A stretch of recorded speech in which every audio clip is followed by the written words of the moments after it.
ఈ క్షణం వరకు నేను ఒక మనిషిని అనుకున్నారు, కానీ ఈ నేల మీద పడుతున్న నా రక్తపు ప్రతి బొట్టు ఈ భారత స్వాతంత్రానికి సంతకం. నన్ను చంపవచ్చు, నన్ను ఈ మట్టిలో కలపవచ్చు, కానీ ఈ భారతదేశాన్ని మోకాల మీద కూర్చోబెట్టలేరు. ఈరోజు నేను పడిపోతే రేపు 1000 మంది సుభాష్ చంద్రబోసులు లేస్తారు.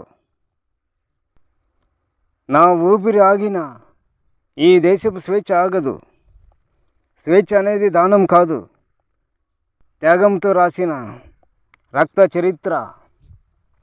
ఇది నా ఆఖరి ఆజ్ఞ కాదు, ఇది ఈ భారతదేశానికి నా ఆఖరి ప్రమాణం. ఇట్లు మీ సుభాష్ చంద్రబోస్. హాయ్ ఫ్రెండ్స్, ఈ వీడియో మీకు నచ్చితే లైక్ చేయండి, షేర్ చేయండి, నా ఛానల్ని సబ్స్క్రైబ్ చేయండి. అందరికీ యూట్యూబ్ వీక్షకులందరికీ సుభాష్ చంద్రబోస్ జన్మదిన శుభాకాంక్షలు.